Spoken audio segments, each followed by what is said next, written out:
Hello, everyone. I'm Augie Napoli, President and CEO of the United Way of Greater Cleveland. I'm Danielle Sitnor, President of the Cleveland branch of the NAACP. Together, we are honored to present to the community this series of community conversations on the Cleveland Consent Decree. Each session will focus on an area of the consent decree and police reform through a conversation among experts and community leaders to provide insight and to re-engage the community. The objective of these conversations is to provide a forum to raise awareness and increase community engagement on the consent decree and how it affects members of our community.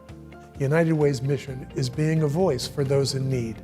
We know that there are so many underlying aspects of poverty which are hard to see and equally hard to discuss and solve.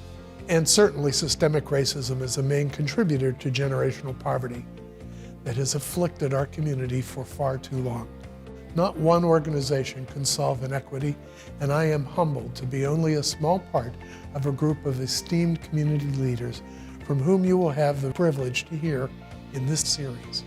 For 108 years, the Cleveland branch of the NAACP has worked to improve the political, educational, social, and economic status of minority groups, to eliminate racial prejudice, and to keep the public aware of the adverse effects of racial discrimination, and to take lawful action to secure its elimination. This community conversation and the monthly topics we will address related to the Cleveland Consent Decree are right in line with the work our organization has addressed and championed every day for over a century right here in Cleveland. Through this series, you will hear about the current status of the Cleveland Consent Decree and the future of policing in the city. And as the name of this event suggests, this is a two-way dialogue, and we want to hear from you tonight and every month in this series as we tackle these various topics. I'd like to thank Cuyahoga Community College and Rockwell Automation for sponsoring and making this series possible. I would also like to thank the City Club of Cleveland for partnering with us in hosting the series of events, and WOVU for simulcasting this evening's discussion live on 95.9 FM. We'd also like to thank all of our community partners.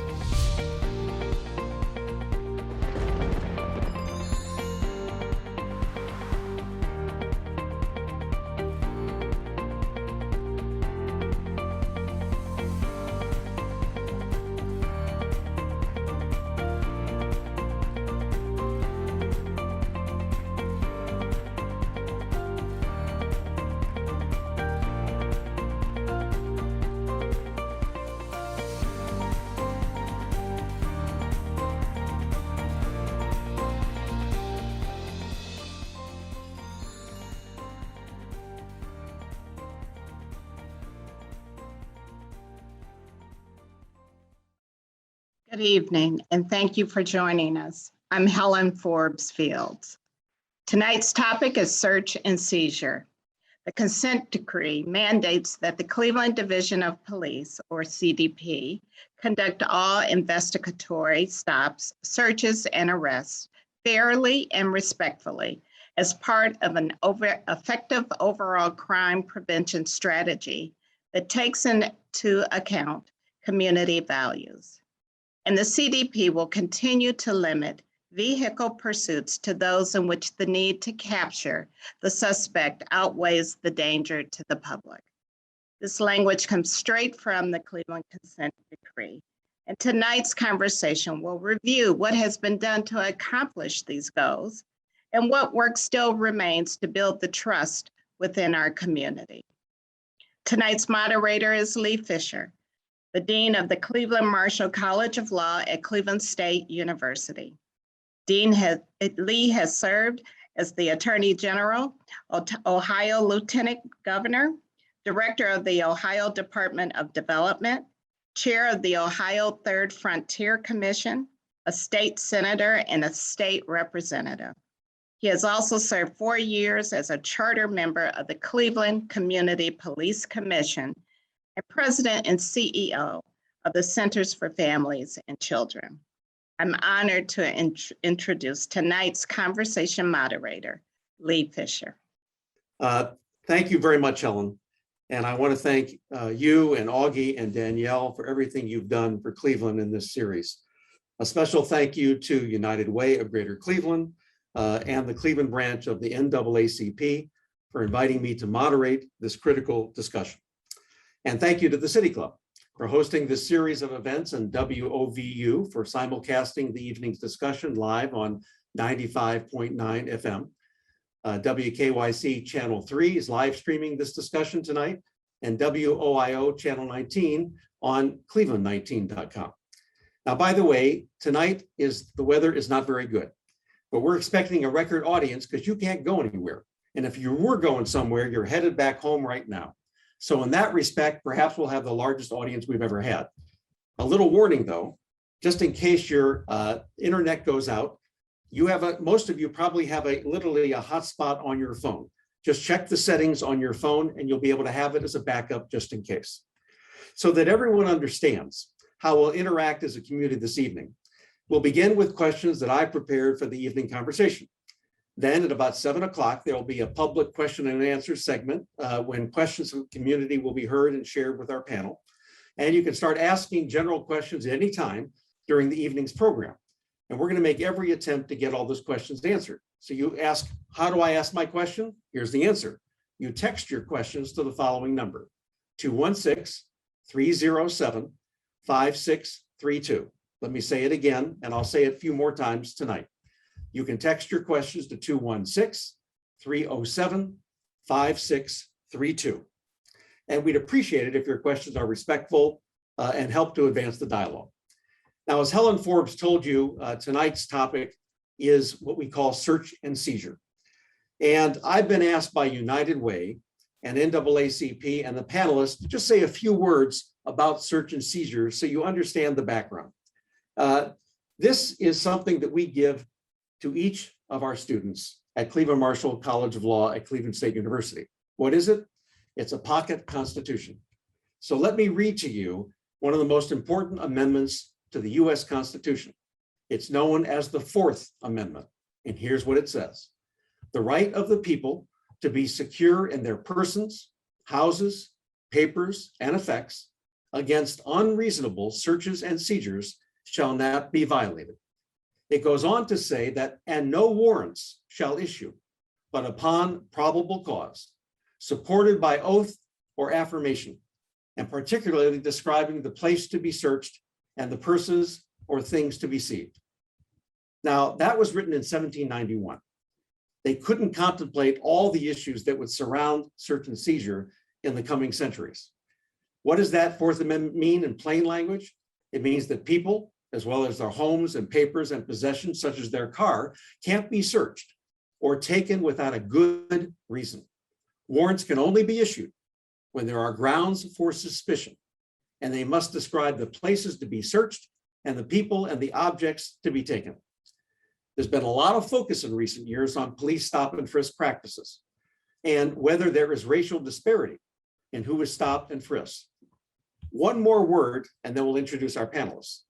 There's a very strong Cleveland connection to the Fourth Amendment. Why? Because in 1968, the US Supreme Court decided a landmark case called Terry versus Ohio.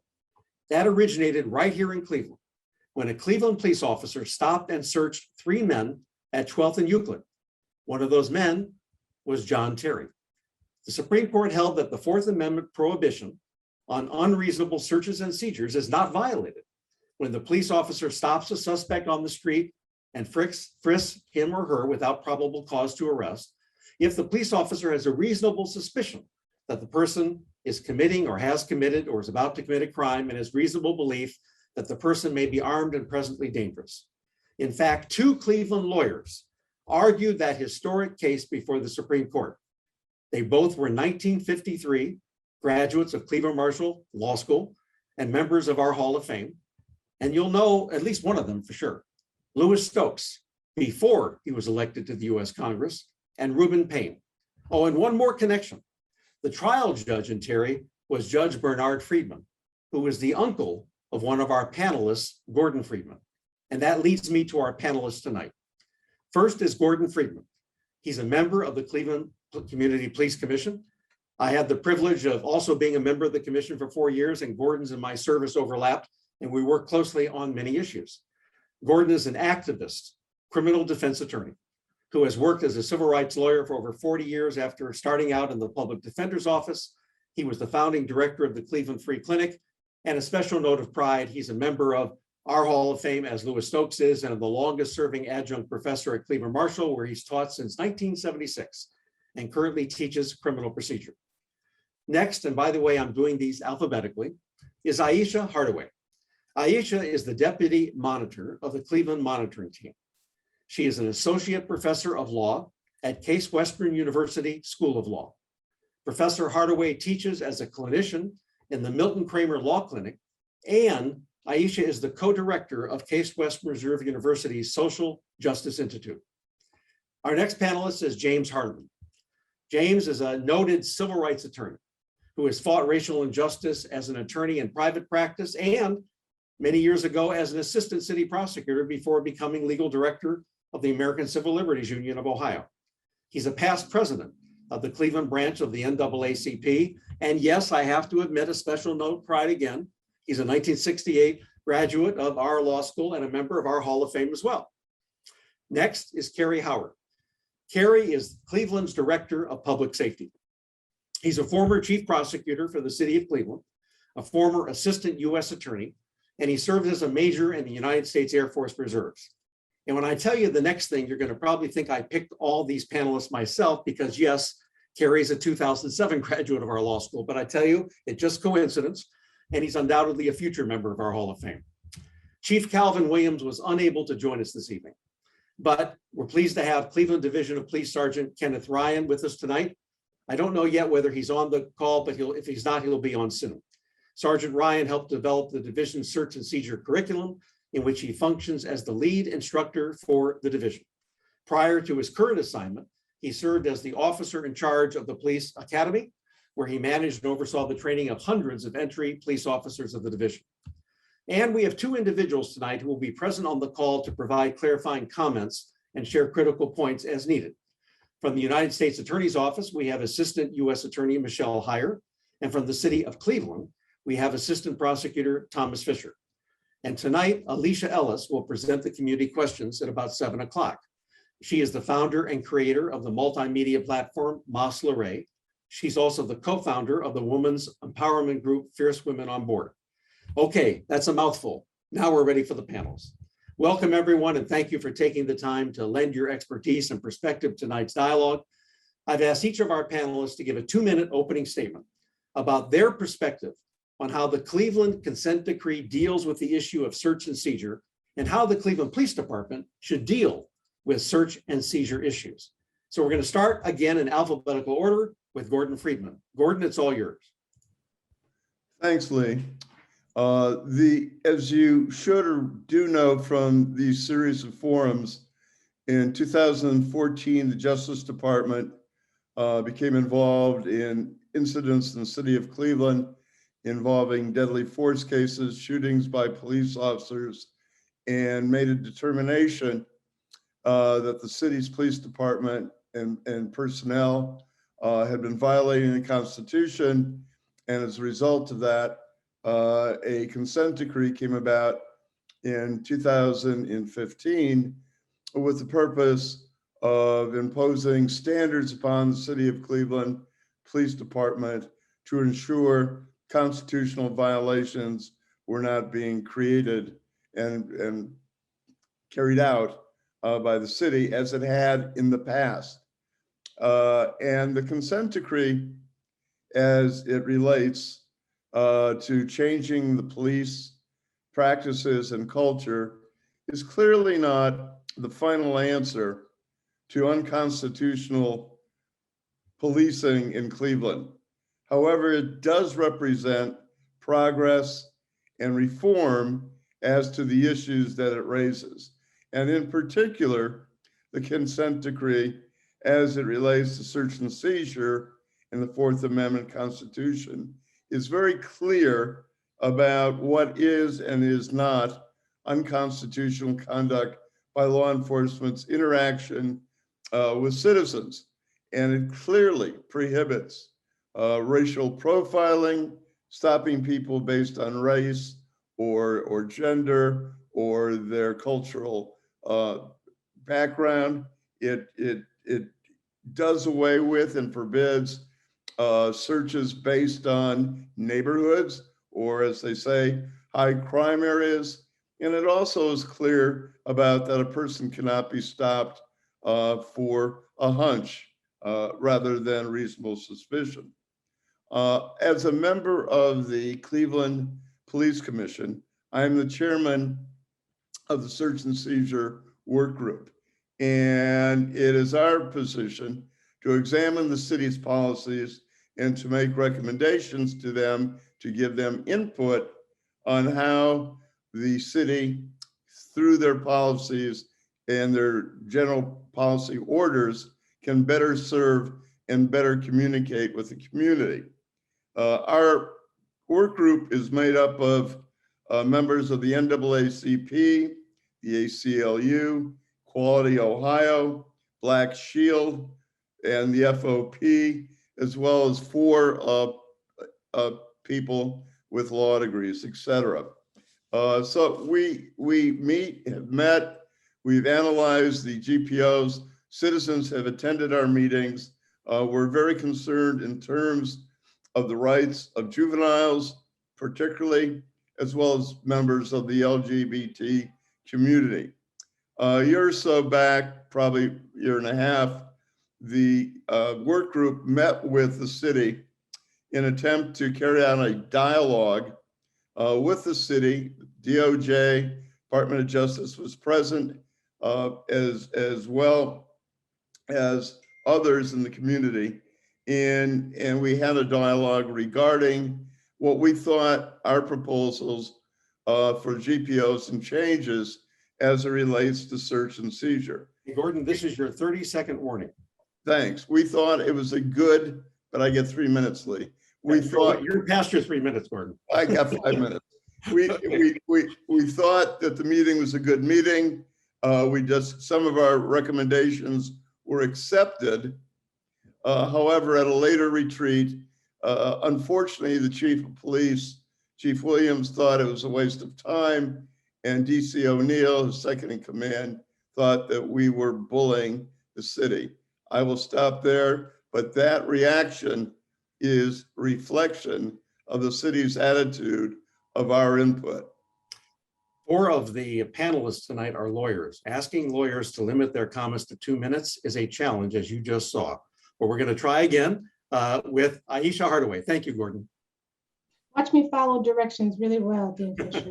Thank you so much for the introduction. I am definitely feeling a bit outnumbered with all of the professors, with all of the lawyers from the school down the street. Thank you to the United Way and the NAACP for all that you do to make these community conversations a reality.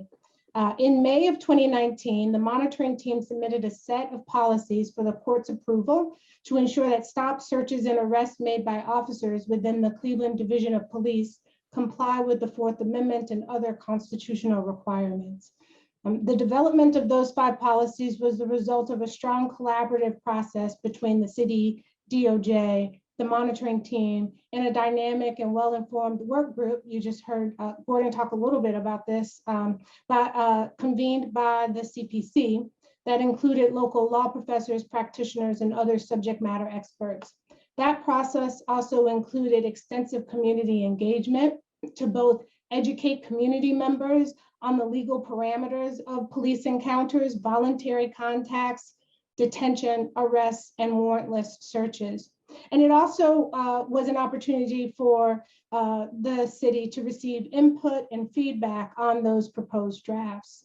Since that time, the monitoring team has engaged with the city and representatives from the Department of Justice on the development of search and seizure training curricula.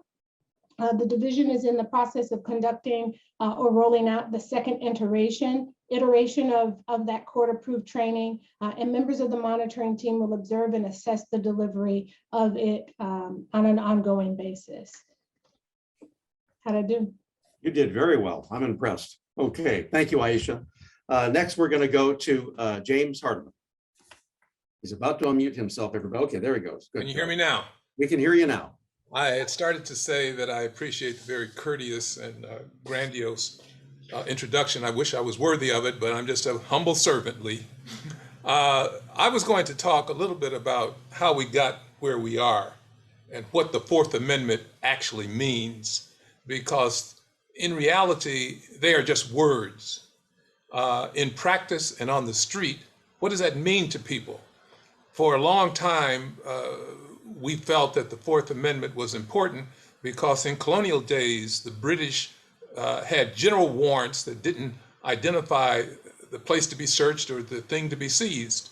As a result, with the passage of the Fourth Amendment, we were able to finally get exclusions of illegally obtained evidence by in federal courts, but that had nothing to do with state courts. And as Lee indicated, there's a very famous case, Terry versus Ohio, but there's another famous case, Mapp versus Ohio. Some of you may remember or may know where Milverton is. Well, Dolly Mapp was a woman who was known to frequent boxing circles, and the police came by her house looking for somebody.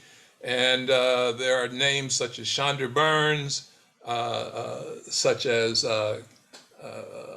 Donald King. They may sound familiar, but the bottom line is, after that decision in 1961, illegally obtained evidence could be excluded in state courts.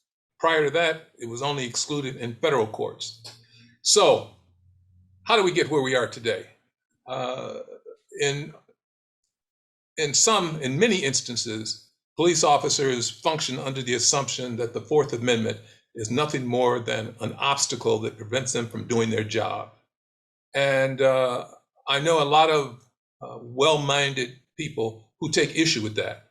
They strongly believe that the Fourth Amendment is intended to keep police honest and make the streets safer for all people, whether they visit or work in the city or for whatever reason happen to be there.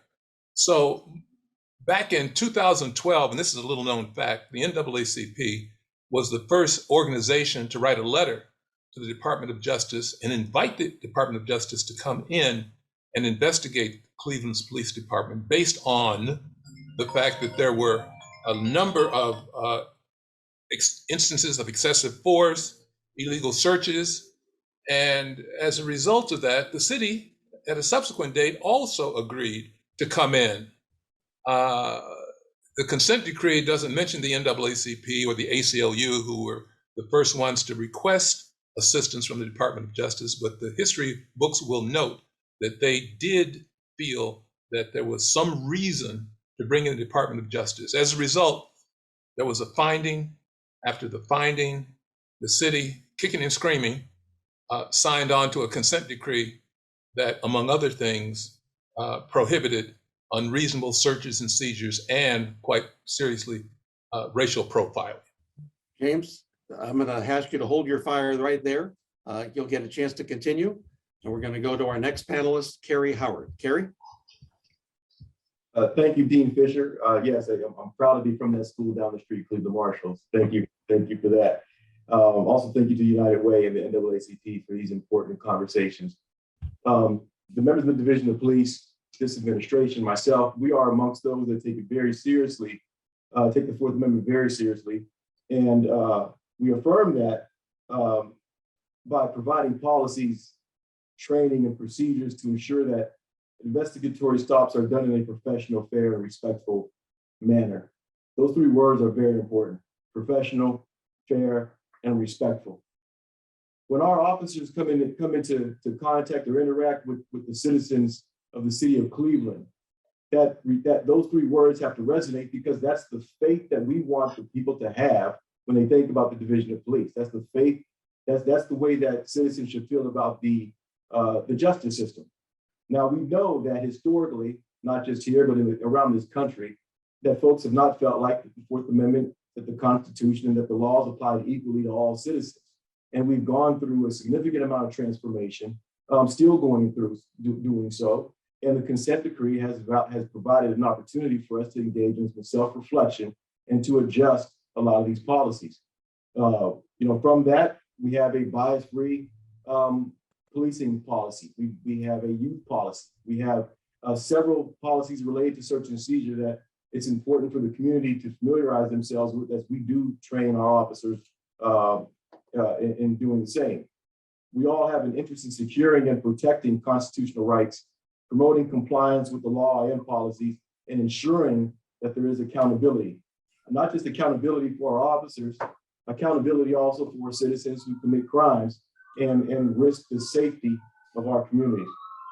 We know that the better we train our officers, the more familiar with citizens are with the policies of the Division of Police and their constitutional rights, we can reduce confusion and increase transparency.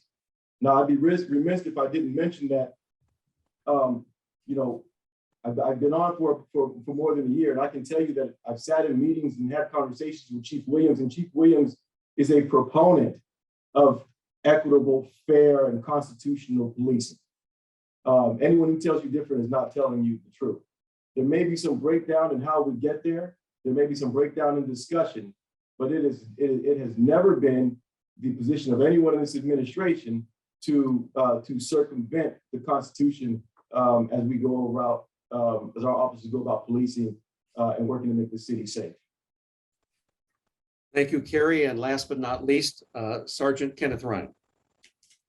Thank you, Mr. Fisher, and thank you, the NAACP and the United Way. Part of my current role is I develop, research, and implement search and seizure curriculum for the division. Our training always starts with the division mission statement and an overview of the Fourth Amendment. This sets the expectations to our officers on how and when to conduct searches and seizures. Officers are expected to conduct searches and stops in a manner that not only promotes the safety of officers, I'm going to keep going, safety of officers and the public, but also conforms to the Constitution of the United States. In training, we stress to our officers, every situation is different, but citizens should receive professional, respectful service, which focuses on consistency. Consistency on the current investigatory stop that they're on or traffic stop should be the same for the prior stop and the stop after that.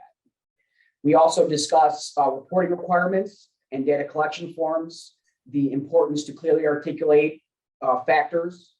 And we don't just teach search and seizure in our search and seizure training. We always combine a component of bias-free interactions with youth into the training. So it's not just search and seizure training, but it's encompasses more than just that policy. Just in closing, we stress that we conduct searches and seizures fairly and respectfully, consistent with our commitment to procedural justice, community problem-oriented policing, and our community values. Thank you, Sergeant Ryan. I think we all know that there's a healthy degree of skepticism in our community that something's actually going to be done that makes true police reform as a result of the consent decree. So my first question tonight goes to our first three speakers, Gordon Friedman, James Hardiman, and Aisha Hardaway. And I'm going to ask them, do you believe that the Cleveland Police Department is taking the search and seizure provisions of the consent decree seriously? And do you believe that they're doing the right thing and what they've done so far in terms of adjusting their policies and doing training? I'll begin with Gordon Friedman. I'm sorry, no, I'll take that back. We'll start with Aisha Hardaway, then we'll go to James Hardiman and then to Gordon Friedman. So Aisha, what's your view as the monitor? What's your role and what's your perspective on that? Right, so as the monitor, as a member of the monitoring team, obviously we assess the progress of the division and its implementation. And the monitor puts out every 6 months a semi-annual report submitted to the court that speaks to every area of the consent decree, including what we're talking about today. If you look at, we're about to be at our 10th semi-annual report. If you look at each edition or version of the semi-annual reports, you will be able to see where the division's progress has been made in the area of search and seizure. Obviously, in a calendar year, we don't touch every area, but for the last Since 2018, 2019, we have been consistently hitting on the area of search and seizure, and we have submitted to the court for its approval, the policies, as I mentioned to you. And so the monitoring team has been pleased with the progress there, and really look forward to working with the city on renewed and continued progress. Thank you, Aisha. James, what's your perspective on how the Cleveland Police Department has done in terms of taking these issues of search and seizure seriously? I think there are a couple of issues. The first issue is developing policy. The second issue is making sure this policy filters down to the officer on the street. I think the city is making progress in developing policy. However, I'm not convinced, based on what I saw and what I see, that the officer on the street is internalizing or inclined to internalize these policies. In many instances, I hear that police officers see this as another check the box situation. And maybe it's going to require the retirement of some of the old heads so that the new officers that come in will be steeped in constitutional policing, will understand what search and seizure really means, will understand what racial profiling actually means, because all the data, even today, years after the consent decree was signed, suggests that minorities are still disproportionately stopped. And that's not just a phenomenon that's unique to Cleveland, that's throughout the country. Regardless of whether or not they're stopped in their automobiles, their homes are illegally searched, and we've got to get a handle on this issue. And it's going to require more than just a policy, though the policy is a step in the right direction. Gordon, on the Cleveland Police Commission, you've been on the front lines. I remember that you actually have been the leader in the commission on certain seizure issues. What were the recommendations the commission made to the department, and how have they responded? I think instead of unmuting, he disconnected. So we'll be seeing Gordon back soon. But now we're going to go back to Carrie and to Sergeant Ryan. You're well aware of the skepticism, fair or not fair. What is going to be different now and in the future as the community sees how the Cleveland Police Department deals with stop and frisk and search and seizure issues? And we'll go to Carrie first.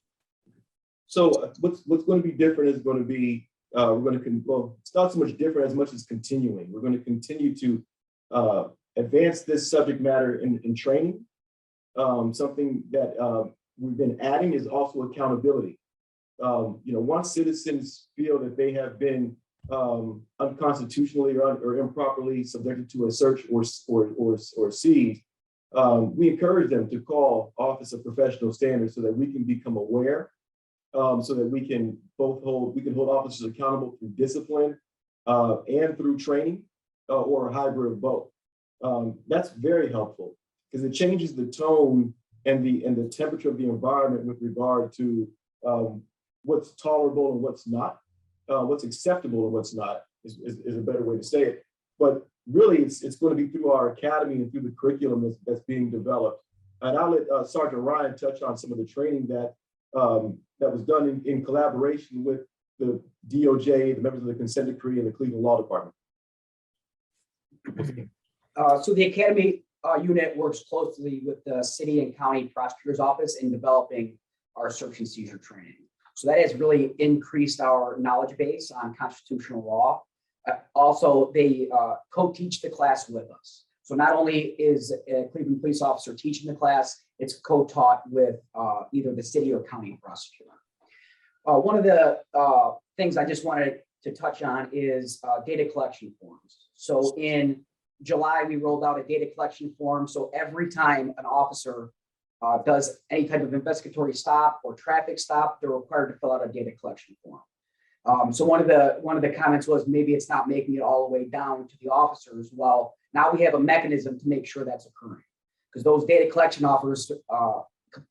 forms get sent to the supervisor, and the supervisor either approves or disapproves of the stop.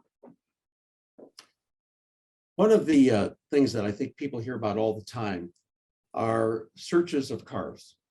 Can the police search a car's trunk following a routine traffic stop? when can they pursue a car? And we obviously know of the famous case here in Cleveland where there were many, many police cars pursuing one car. So my question is, what recommendations are there to change those policies, and what's being done to change them? I'll ask first Carrie Howard to speak to that issue. Dean, I would like Sergeant Ryan to speak to the training with regard to searches of automobiles and as a whole. Go ahead. Okay, sure. So the search of the automobiles, could you repeat your question just so I'm clear? Yeah, it's a two-part question, Sergeant Ryan. Can the police search a car's trunk following a routine traffic stop? And what are the policies in terms of when you can actually pursue a car that's running away from the scene or driving away from the scene? Okay, so the first part of your question is no, an officer cannot search a trunk just based on a routine traffic stop. So the answer to that is no. Our pursuit policy is pretty clear. Officers can pursue if there are certain violent felonies that were committed, or if the officer has reasonable suspicion to believe that the driver is intoxicated. So that is kind of our two-part breakdown. It's a very large policy that expands on those 2 points. There's a specific set of circumstances and criteria, but generally speaking, those are the two factors. Okay, Gordon, I see we're back to you. If you can unmute yourself, we'd like to get back. And once you unmute yourself, Gordon, I'm going to advise you stay unmuted for the rest of the evening. There he is. Okay, we've got Gordon. You just unmuted yourself and muted yourself back. We know Gordon Friedman will not be a Zoom instructor anytime soon. There he is. Okay, Gordon, all right. Your thoughts.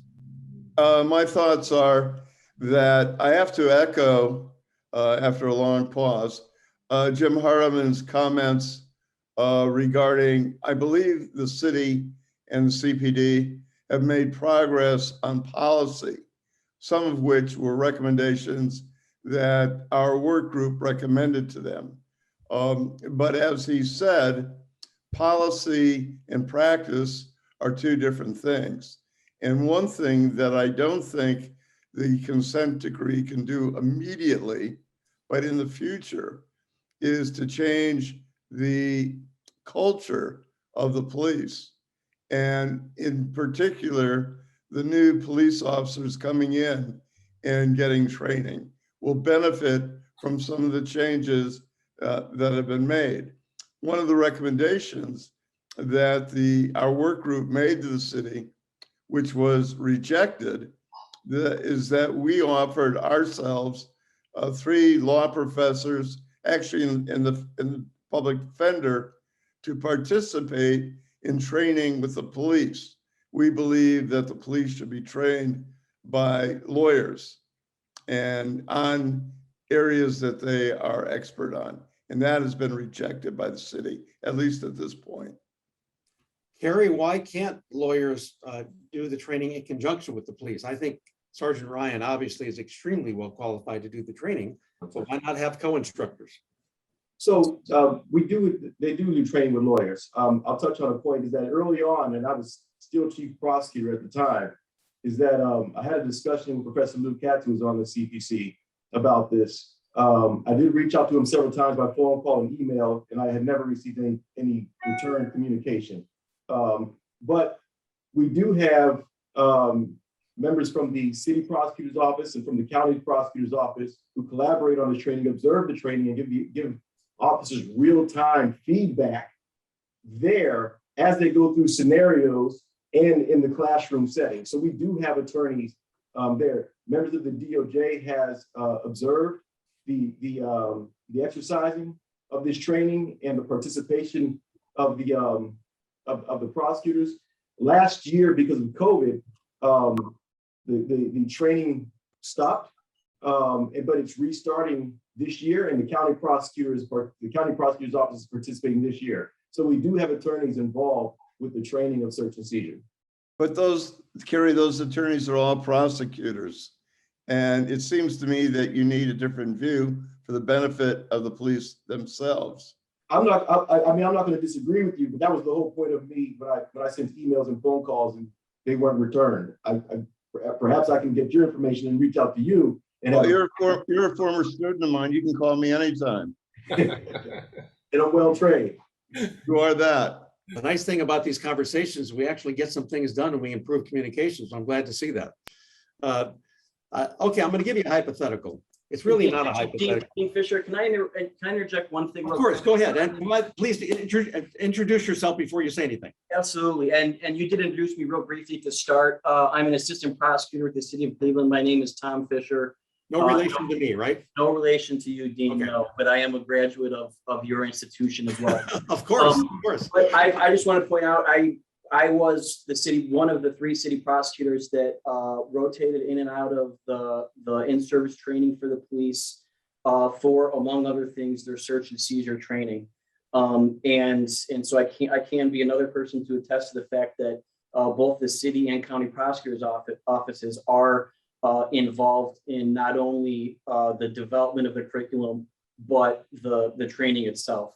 And although I would echo Director Howard's concurrence with Attorney Friedman that it could be beneficial to have defense attorneys or academics involved on a firsthand basis as well, I think it's important to remember that as prosecutors, we have many of the same intentions for the training that defense attorneys would. In addition to the fact that just as all people, or attorneys in particular, would believe that the protection of constitutional rights of city residents is important. Additionally, we have a very strong interest in making sure that police are collecting evidence appropriately and preserving evidence appropriately. Because if it's not done so, our win-loss record in courts is going to go down, and we don't like that. We want to successfully prosecute cases both in municipal and common police courts, and evidence that's not correct or collected appropriately or constitutionally is going to make that more difficult. So we absolutely do also have, again, many of the same intentions for the training as any other attorneys would if they're attending as well. I'm going to ask our other 3 panelists if they want to react to anything that Thomas just said or that Carrie just said. James or Aisha or Gordon. James, go ahead. I've got a serious concern with any prosecutor's office. I'm not just picking on Cleveland, that is looking at a one-loss record. I always thought that the purpose of the prosecutor, be it city, state, or federal, was to do justice, not to get convictions. And if that is in fact the objective, then it would seem that people that are on the front lines, including defense attorneys, would be able to bring a fresh perspective to the issue of search and seizure. Prosecutors oftentimes are teaching police officers how to make sure they can cut corners and make sure the evidence they collect is admissible. Defense attorneys, on the other hand, will either get a crack at them in the training process or when they're on the witness stand responding to a motion to suppress. And it would seem to me that defense attorneys should be involved at the outset, not after the fact.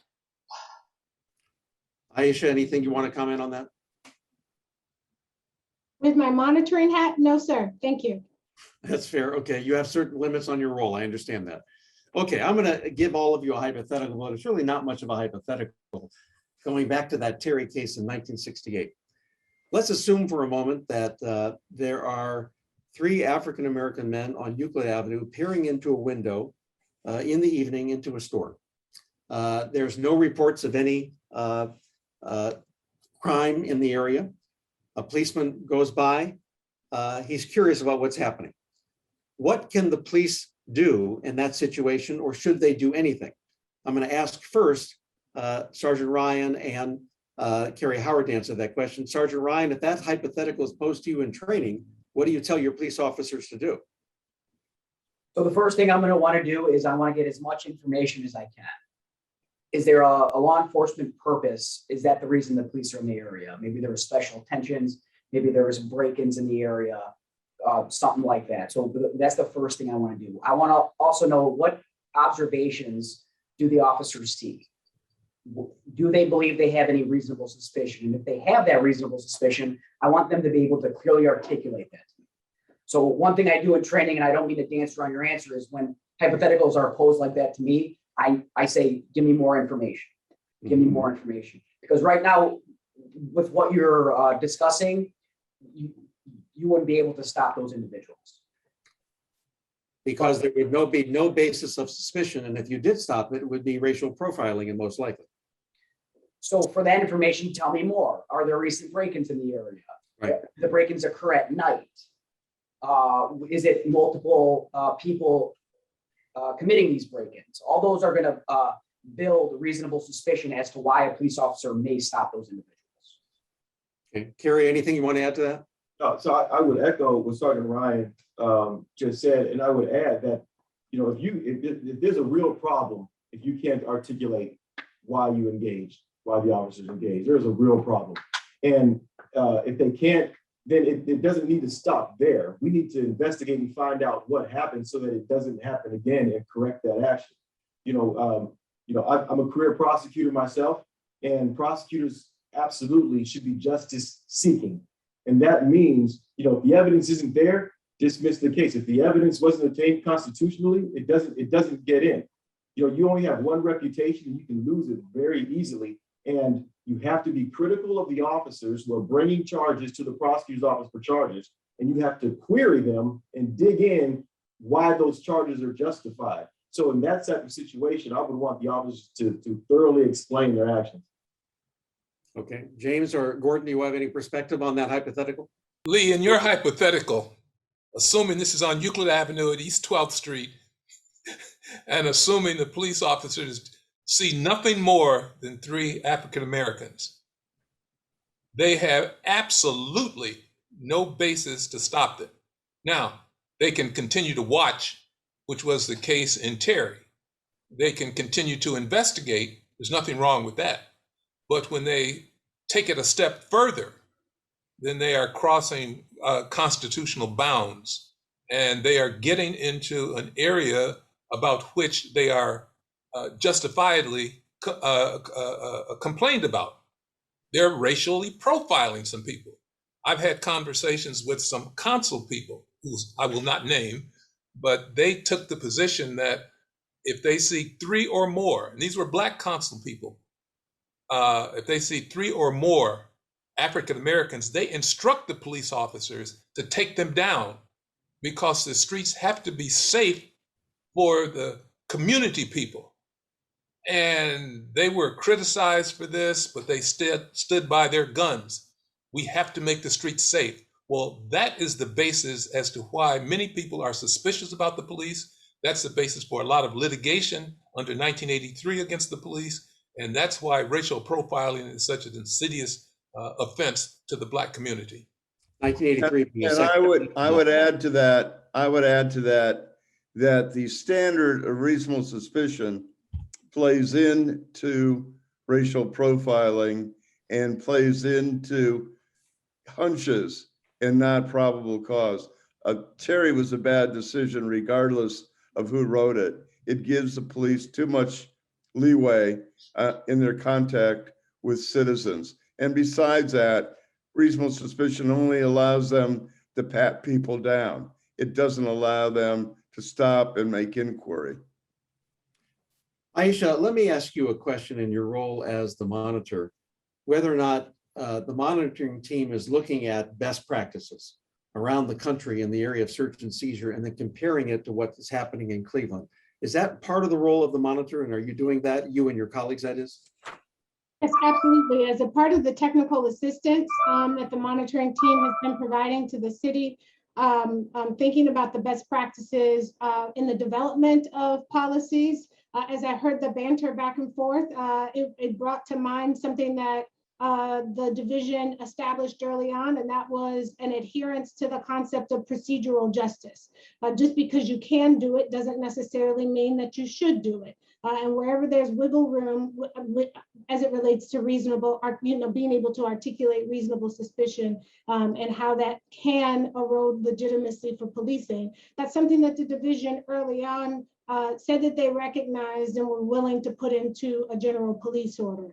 And so that was the first thing that came to mind. As it relates to the development of policy, as it relates to training, the monitoring team absolutely has, well, if anybody has been reading our semi-annual reports every 6 months, folks are likely not surprised to know that the monitoring team is eager for the training department within the city police department to gain additional capacity in its ability to deliver dynamic best practices training that comports with the needs of adult learners.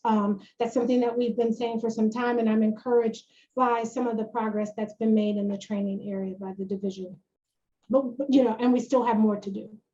I want to remind our viewers that in a few minutes, you'll be able to ask your questions. And I want to give you that number again, where you can text your questions. That you can text your questions to 216-307-5632. It's on your screen right now.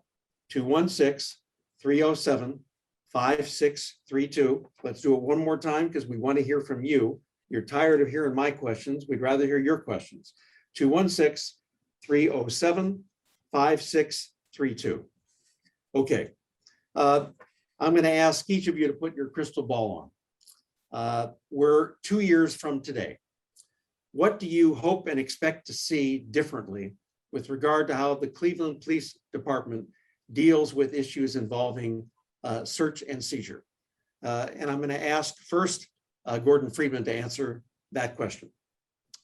2 years from today, Lee, I would hope that training of the police department, CPD, on search and seizure is an integrated practice of both defense lawyers and prosecutors. I would also hope that the culture of the Cleveland Police Department has changed as a result of advances made by the consent decree. The language in the consent decree regarding searches and seizures is very clear and explicit, and the policy is fine. The practice is open to debate. James? I think the consent decree has great aspirations. And if we are able to realize those aspirations, we will have made substantial progress. I'm concerned, however, that as we check off boxes, we are simply figuring a way to get out from under the federal court and the consent decree. And until we can incorporate those goals that are contained in the consent decree into practice, particularly among new officers, I think we've still got a way to go. And I'm not too optimistic that we can do that in the next 2 years. I would hope, but I would not be optimistic about it. Well, Aisha, from the monitor's perspective, what is the monitor team's goals a year and 2 years from now? Where do you think we should be at least 1 or 2 years from today? Oh, I thought you said 5 years, Lee. I love the question if it was 5 years. You can answer 1, 2, 3, 4, and 5 if you'd like, whatever you want to do. Obviously, one of the things that I mentioned earlier was it would be wonderful in the area of search and seizure for us to see the development of dynamic and engaging training from the training division on this area, but also every area of the consent decree, so that officers are equipped with what they need, that they feel more than prepared to meet the needs of our community, and also to obviously comply with not just the requirements of the consent decree, but most importantly, the requirements of the Constitution. I also hope and understand that others, I understand, and I hope that others understand that any healthy organization is going to have to adjust and adapt as time goes on, and that these are evolving standards. And so the consent decree as it was written in 2015 is just one snapshot of what was the best push at that time in the agreement that was made by the parties. If I'm putting on a crystal ball and thinking about life in Cleveland, beyond 2 years, say 5 years from now, when there isn't a consent decree, as a community member, it is certainly my hope that our police department and the community that it serves has a healthy relationship that allows for there to be collaboration and input to meet the needs of those evolving standards in a way that mirrors some of what we saw in that work group session that I mentioned in my opening statement. Carrie and Sergeant Ryan, what are the city's goals going forward, and where do you believe we'll be 1 year from now and 2 years from now on these issues of search and seizure? Carrie? So I think that, our goal is to strive to have a reputable and revered division with equally revered training and policies, as well as data collection. It takes work, and it's not something that we can rest on our laurels on. We have to continue to strive to improve, and no matter how good we get, whether it's in 2 years or longer than that, is that we're always continuing to strive to do better. If we take that path and we always are evaluating our policy and working to continue to change the culture and be a model for that change of policing, so that we can be looked at from departments around the country to look here to see what we're doing, we can gain the trust of the community and continue to foster that trust. So that's where I would like to see us. Sorry. So I'm very optimistic about the future of our search and seizure training. With the information that we're able to gather, it's going to assist the training section in continuing to build curriculum. So these stop data collection forms, we're going to get information about who, what, and where, and why individuals were stopped. So we can now tailor training to any issues that we see. Those coupled with body-worn cameras, they're going to be able to really give us a feet on the ground understanding of, is our training effective, what changes need to be made, and what training we're going to do going forward. Sergeant Ryan, we know that there are a number of police who feel that they're being victimized and that they're being unfairly accused, and that as a result, there's some resistance, not just in the Cleveland Police Department, but in police departments around the country to these kinds of changes in policies. To what extent are you experiencing it? And more importantly, how do you deal with it? So anytime that there's a drastic change, it's human nature, people are going to be afraid of it, right? The one thing I will say about body-worn cameras, when body-worn cameras were first rolled out, I believe in 2016, there was some trepidation with body-worn cameras. Talking to officers that come through training now, and including myself, you're not going to find an officer that wants to go out on the road without a body-worn camera. Because the body-worn camera is going to be able to paint the entire a large picture on what occurred. So I think that body-worn cameras plays a big role in officers understanding if a complaint was made and why, or maybe the complaint was unfounded. But now we have a mechanism to see that. Okay. We're now at about 7 o'clock, and so I need some guidance from our hosts and Alicia as to where we go next. Alicia, what's the next step? Alicia, are you there? Yes, we've had some great community questions here. So thank you for the opportunity to partner with community and asking these questions to the panelists. Our first question so far, and we also encourage folks to continue to text in. If a citizen is stopped by the police driving a vehicle and the police asks if they can search the vehicle in an intimidating voice, and the citizen says, yes, but won't want to get out because of fear, and the officer finds contraband, is that a legal search? I would say no. And why is that? It's not legal. It's a pretextual stop and search. I don't blame the person for not wanting to get out. And if the officer says, can we search your car? The answer should be no.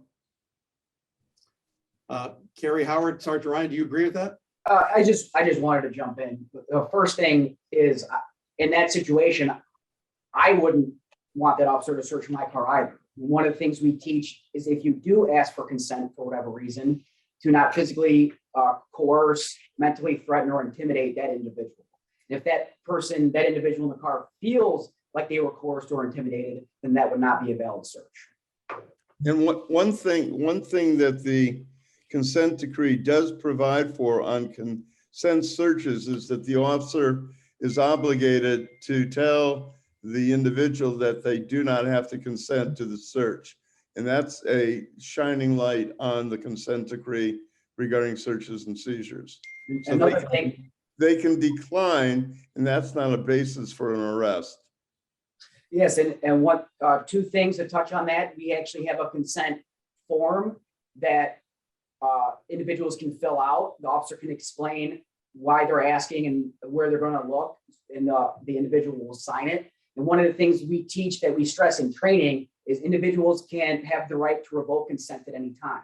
So if somebody were to search a car and an individual says, I changed my mind, I don't want you in there, that officers are obligated to remove themselves from that situation. Let me ask a follow-up question before we go back to Alicia. Let's stay with the same hypothetical. Let's assume that the driver, because they're afraid, because they feel that they're about to be unfairly accused, drives off. That's not cooperating with the police, and you are in pursuit. What are the rules that you operate under in which, whether you can pursue that car, how fast you can go, and whether there's at some point you must stop? I think so. So the duty to apprehend the offender is never going to outshine the due regard that the officer has for the general public. So is that person a danger to the public if they remain at large? These are decisions that the officers have to make in real time. The first part of your question was what again? Oh, if they can pursue the vehicle. Yes. So if the officer does not have probable cause or reasonable suspicion that violent felony had occurred or that the driver is intoxicated, then they are not authorized to initiate that pursuit. There is a case law in which police officers are observing some individuals who happen to be Black, and they take off running. And the question arose as to whether or not the police could pursue them if the police did not actually observe the commission of any crime. And the court seemed to suggest that yes, they can pursue them because people that are innocent don't run from police. That was, in my opinion, a terrible decision, but that's what the court said. And I understand that, sir, but what we teach is fleeing from a police officer in and of itself is not reasonable suspicion to justify a foot pursuit. And that's good. And that is also the position that the city prosecutor's office has taken on actual cases in court. And in cases that, in particular, one that I had in the county, that just, running is not a crime. So I echo what Sergeant Ryan said. Of course, I think it's fair to say it's never a good idea to run, but it's interesting to know that you have a policy that you're focusing on the public's safety in those situations. This is a reminder to everybody, you can text your questions to 216-307-5632. Let's go back to Alicia. Awesome. What training courses are provided to police to reduce vehicle pursuits?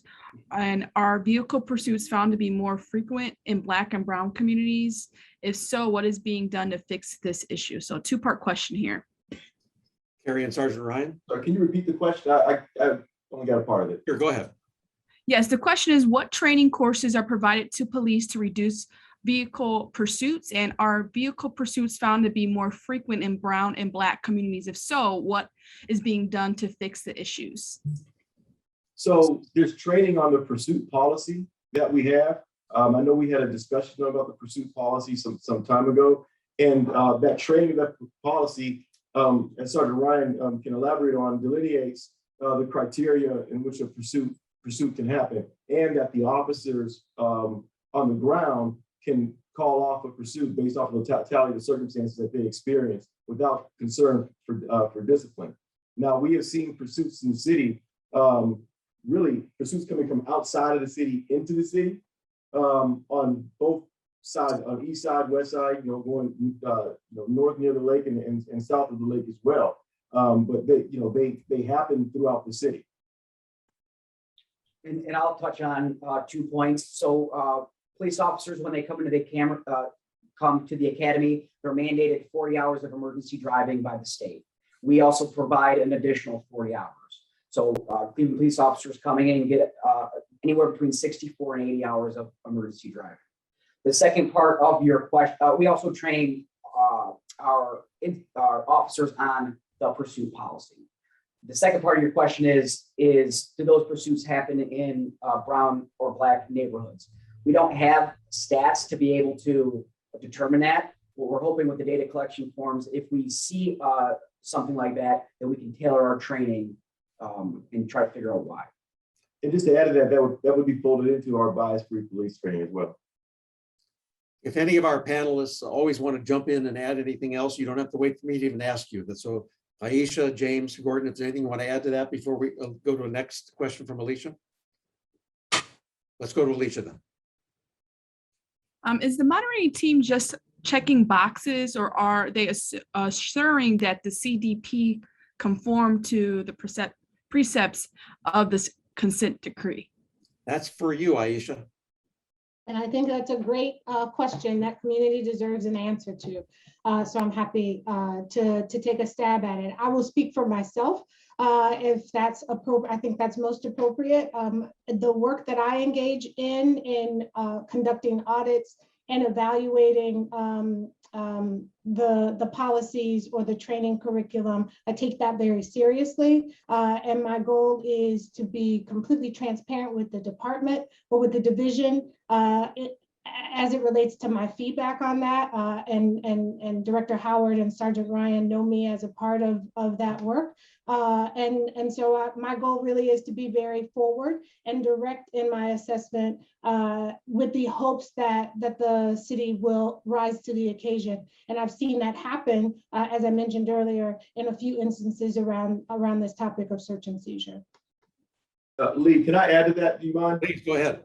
So, yes, the consent decree evaluates the city on criteria, right? And I have voiced this, and I've had these conversations with Professor Hardaway as well, is that if we take a subject matter and we work just to do right and we work to do good, we can and just create an overall better division of police. Those boxes will be checked just by that correction. So it's a dual process. I think it's a process of satisfying the consent decree, but also going beyond that and just doing what's right, implementing correct policies, correct trainings, creating a correct culture, and just by doing that as well, satisfying the consent decree. Can I ask a question, Lee? Please, Gordon, go ahead. Carrie, how do you change the culture of the police? I hear this from other officers, right? Is that the environment is different.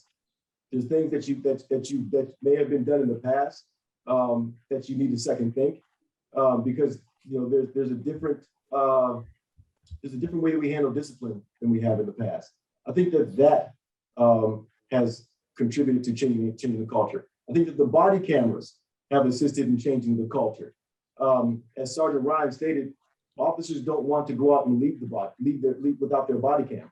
Those body cameras have exonerated officers of false allegations or even mistaken allegations by allowing us to see what happened in real time. The scenario with the traffic stop that was given, that if an officer says that asked to search the car, does it in an authoritative way, in that kind of situation, the body cam would be invaluable there. So I think that the culture is changing through equipment, training, and accountability. Is it necessary for the police, the Cleveland police anyhow, to follow a military structure? What do you mean? Do you mean rank structure or organizational structure? What do you? Both, correct.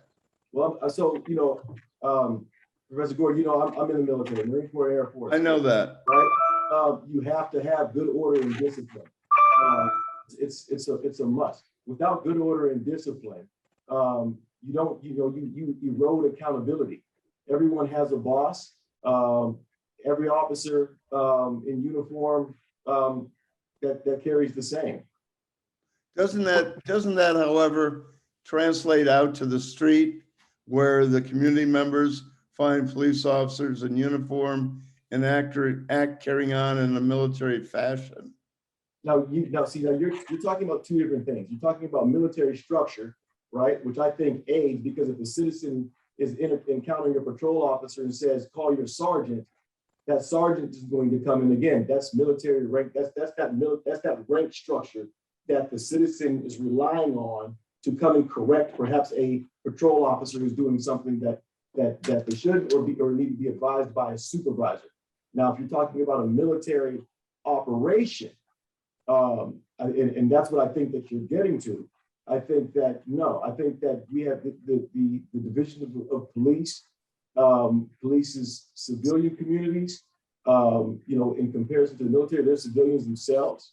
But these are uniformed men and women who are in service of the citizens of Cleveland. So I think that, yes, the rank structure, the organizational structure, yes, it's important to have that good order and discipline, but to be a paramilitary force in the community, no, I don't subscribe to that. I don't think that anyone in the division would believe so as well, unless they're different. Thanks. Alicia, back to you.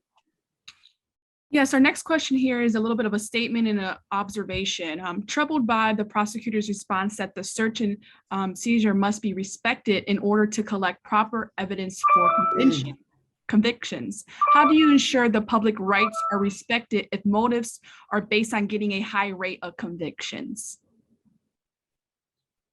I think that goes back. That was probably a flippant or mischaracterization. I didn't choose my words carefully, I guess, put it that way. So at the first part of my statement, I thought I was very clear, but perhaps I wasn't, that the prosecutor's office, the number one, the first thing I mentioned was we have a similar intention to any attorneys, especially defense attorneys, that we want constitutional rights protected, okay? Now, the second part, what I was really trying to get at was, I don't want bad evidence under any circumstances. So if it comes into our office where, a police officer wants a charge against an individual and there's bad evidence, that case is not going to get charged. So I don't want officers getting it in the first place, and I don't want any cases charged based off of that. So again, the prosecutor's office its first goal is the protection of constitutional rights. And the second goal is, in our training, we explain there's proper ways to do things. And it's, I understand Attorney Hardiman, I think it was, who stated that he might view just the prosecutor's office as wanting to teach officers shortcuts and stuff like that. And I understand his concern, absolutely. And that's why I also stated the prosecutor's office, both county and I can only speak for this city, but I'm sure the county as well would be more than happy to have defense attorneys at the in-service training. What the point I was trying to make, and again, I apologize for not explaining it well enough, I suppose, or appropriately, I suppose, is that we do not want bad evidence. We don't charge cases with bad evidence. So the constitutional rights, we want officers to understand their citizens' rights and the officers' responsibilities first and foremost. But we do want justice, and that means justice for victims in many cases.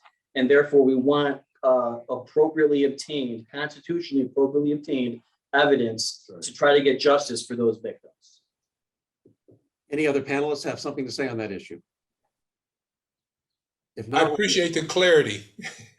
thank you, James. Let's go back to Alicia. Yes, Lee, this is our last question here from community. As a woman, I have always been taught that if I'm being pulled over, I have the right to keep driving until I get to a well-lit area. Am I allowed to do that? And how does the police officer know my intent versus assuming I am fleeing the scene? So one thing, Sergeant Ryan here, that I'll jump in is it's always going to be based on the totality of circumstance, right? So if you're trying to get to a well-lit area, I don't know a police officer personally that would have any, we also would like a well-lit area as well. But it's based on totality of circumstance. Is the gas station a mile away and you're doing 65 miles an hour trying to get there? Or is it 2 blocks away? It's a much more well-lit area. So we want to get to that so that the individual is safe and the officer is safe. So what I would say if my loved one asked me that question is I would say, make a determination of, hey, how far is it? Is it reasonable? And then make sure you're in a well-lit area. If I can add to that too, I've given my daughter this advice, is that if an officer gets behind you and you don't feel that you are in a safe area, call 911 to speak to a dispatcher to let them know what's going on, so that they can get that communication to the officer who was behind you and tell them that you're looking for a safe area to stop. I think that communication would be very helpful. And it kind of goes to the point that Professor Friedman had asked, right? This is that militarization, getting away from military and getting more towards that customer service oriented type policing, right? And that's what has to come across, that the culture of policing is changing, not just within the departments of police across the country, but the culture has to change in the community as well, to understand that they have avenues when dealing with folks who are basically have taken a job to help. I hope that was clear. Alicia, any other questions you've got? Yeah, we just had a couple come in here. So the city said that they have a form for the officers to fill out that started in July. Has the city submitted the data for July at this point? That's a negative. I'm going to be honest, I'm not really in the data collection process. It's handled by another unit. We would receive, it's going to be analyzed, and then the training section would receive that data and base our curriculum around that data. But receiving it from the city or those types of questions, I'm sorry, I just can't speak to it. But what we will do is we'll look into that question and get an answer back to the appropriate person. I have a question I'd like to ask, and that is, underlying this entire discussion are a host of tragic shootings, primarily of African-American and primarily African-American men. Many of these situations have involved minor legal infractions, where perhaps there's a tail light out, or they're passing a counterfeit bill in the case of George Floyd. Many Americans think that given all the violent crime that is occurring in America, and it is on a rise, why would police be spending even a moment of time on a broken taillight or a counterfeit bill and not dealing with violent crime instead?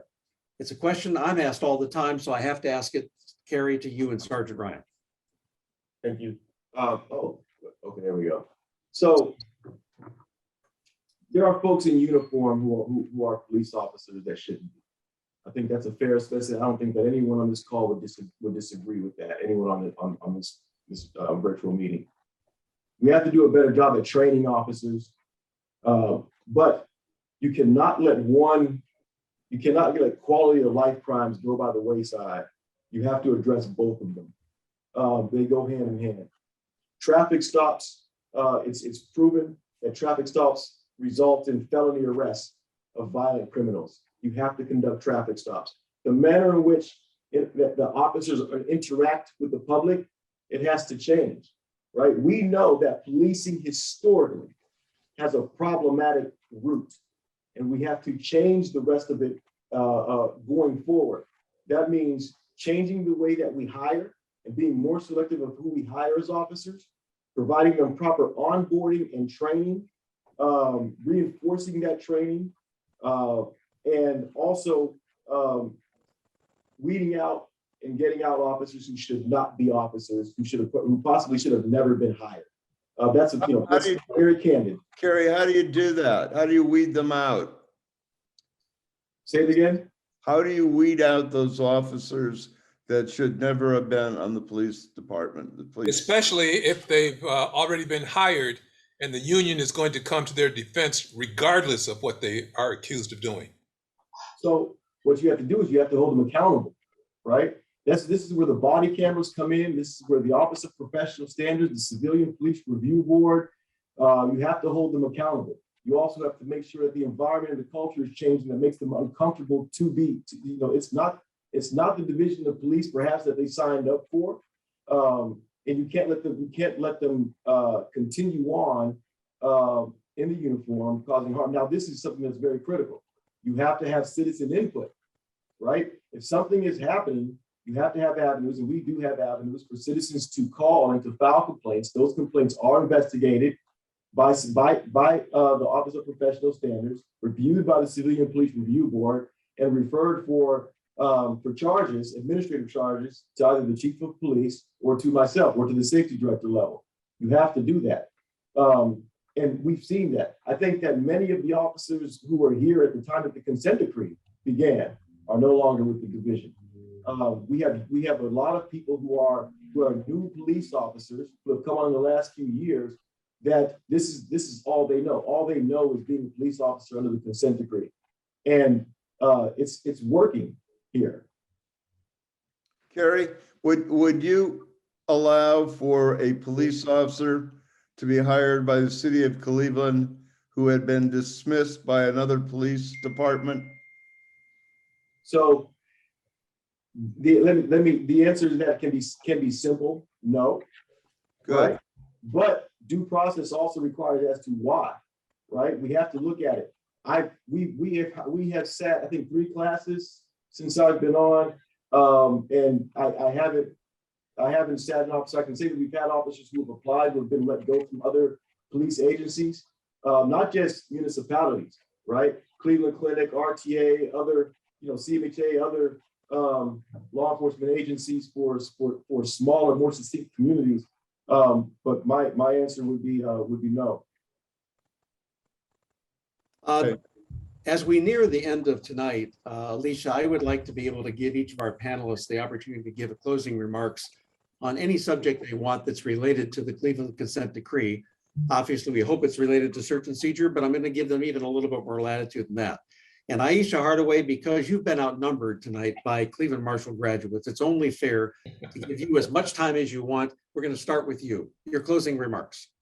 Well, and what's funny is that I really don't have any other than, that the monitoring team looks forward to continuing to work with the city, the Department of Justice, and the CPC in the implementation and constant sort of reimagining, if you will, of the policies and the training that's necessary to ensure that the officers employed by the division are equipped to do what they need to do in the interest of their safety and the safety of everyone in our community. So that's pretty much. Okay, thank you. James Hardiman, I give you some closing remarks. I believe that the 3 gentlemen representing the city have the best of intentions, and I have the utmost respect for each and every one of them.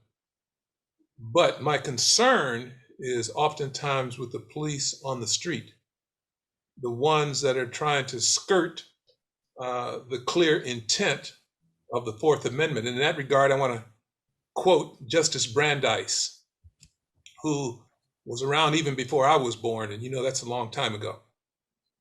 If the government becomes a lawbreaker, it breeds contempt for law. It invites every man to become a law unto himself. It invites anarchy. To declare that in the administration of the criminal law, the end justifies the means. To declare that the government may commit crimes in order to secure the conviction of a private criminal would bring terrible retribution. That was the dissent, and unfortunately, years afterwards, we still are wrestling with the mentality among some law enforcement officials that the end justifies the means. It never does. Thank you, James. Gordon? Yeah, it's kind of hard to follow Justice Brandeis, but from a perspective of the Cleveland Police Commission, let me make 2 observations. One is that the CPC is going to have its 2nd annual satisfaction survey and looks for community input on whether or not things have changed under the consent decree, and that is the community. And if you can plug into that, the CPC website, which is clecpc.org. Secondly, there is presently a charter commission pending that the voters will have an opportunity to vote for. And the purpose of that charter amendment is to make police oversight a reality and to make the Cleveland Police Commission permanent, not to expire with a consent decree and to create a permanent civilian police review board. It is my belief that that will enable the police to follow through on the consent decree and its aspirations. And I also agree with Jim. The 3 city representatives have done a fine job, and I think their total intent is earnest, but practice is the most important piece of the puzzle, and it still is a puzzle. Thank you, Gordon. Let's go to Sergeant Ryan next.